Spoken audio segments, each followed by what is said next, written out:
Connais-tu l'intrigante histoire de Make and Peace? Non? Bah regarde cette vidéo pour t'en donner une idée. La Voix des Ombres est un livre qui est sorti le 21 septembre 2017 chez Gallimard Jeunesse. Il a été écrit par France Harding en anglais et traduit par Philippe Giraudon en français. Et ce livre a 512 pages. Le personnage principal, c'est Make and Peace. Make and Peace, c'est une jeune Anglaise qui a été élevée par sa mère. Elle ne sait pas qui est son père. Et elle a grandi chez son oncle et sa tante. Et donc tout au long de l'histoire, on va suivre le changement de ses sentiments. Le deuxième personnage, c'est James. C'est le demi-frère de Make and Peace. Et il a les cheveux châtains en bataille. Et il devient le plus proche complice de Make and Peace jusqu'à ce qu'il se fasse envahir par les fantômes. Les personnages suivants sont des personnages très importants parce que c'est les fantômes. Les fantômes, il y en a 4 dans le corps de Make and Peace qu'elle a décidé d'accueillir volontairement et qui donc lui transmettent leurs talents et leurs sentiments. Le personnage suivant, c'est Obadiah.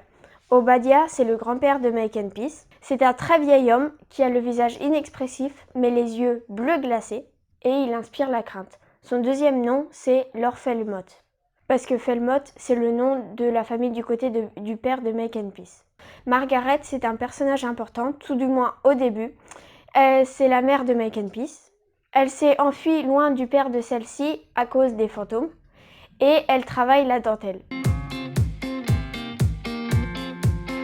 Make and Peace est une jeune Anglaise élevée dans un village puritain qui habite chez son oncle et sa tante avec sa mère qui, elle, travaille la dentelle. Sauf qu'elle fait des cauchemars chaque nuit à propos de fantômes qui veulent s'insinuer dans son esprit. Sa mère veut donc lui apprendre à se défendre contre les fantômes et donc contre ses cauchemars. Sauf que le moyen pour se débarrasser des fantômes est un peu radical. Sa mère l'emmène une fois par mois, ou une fois tous les 2 mois, ça dépend, la nuit au cimetière. Et elle la dépose là, pouf, et puis Make and Peace dort au cimetière.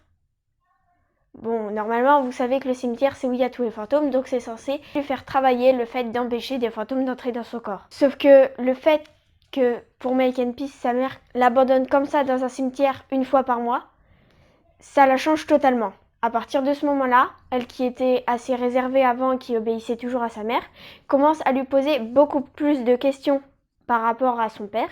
Où est-il? Qui est-il? Pourquoi elle n'est plus avec lui? Et c'est ça qui fait basculer l'histoire. Et après avoir eu une dispute avec sa mère qui coûte la vie à celle-ci, elle est retrouvée par la famille du côté de son père qui l'emmène à Grisehaze où elle va habiter pendant plusieurs années. C'est donc là-bas qu'elle rencontre James, qui est son demi-frère, qui a 2 ans de plus qu'elle, et Obadiah, son mystérieux grand-père, qui dès leur première rencontre la glace déjà d'effroi. Et c'est également en arrivant à Grisehaze et en y habitant pendant 2 ans et demi qu'elle découvre le mystérieux secret qui entoure sa famille paternelle. À partir de là, elle ne pense plus qu'à s'enfuir.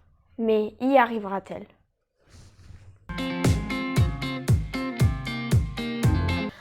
À mon avis, tu peux lire ce livre aux alentours de 12 ans, même s'il est plutôt recommandé à partir de 13 ans. C'est un livre qui m'a vraiment plu, car on y parle de fantômes, d'histoire politique, de sentiments qui évoluent. Et en faisant un mélange de tout ça, ça fait vraiment une aventure assez complexe. Certains passages du livre sont assez longs, avec beaucoup de descriptions. Mais le reste du temps, le livre est correct avec juste un bon nombre de descriptions.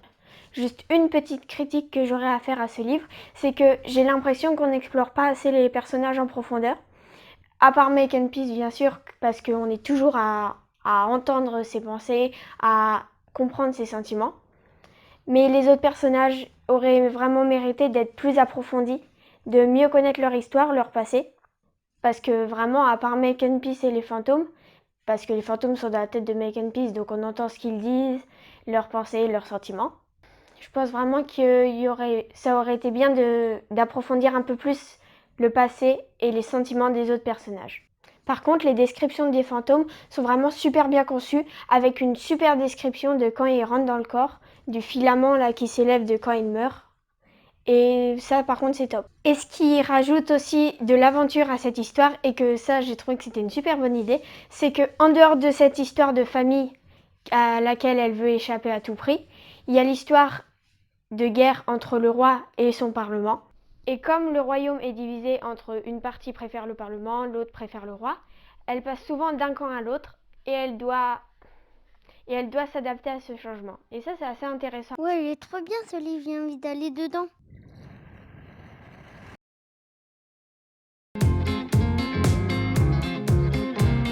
N'hésite pas à t'abonner, n'hésite pas à liker, n'hésite pas à activer la cloche, n'hésite pas à partager.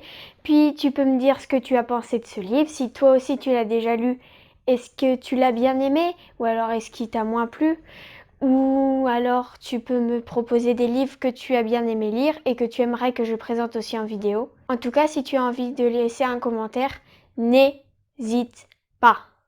À bientôt!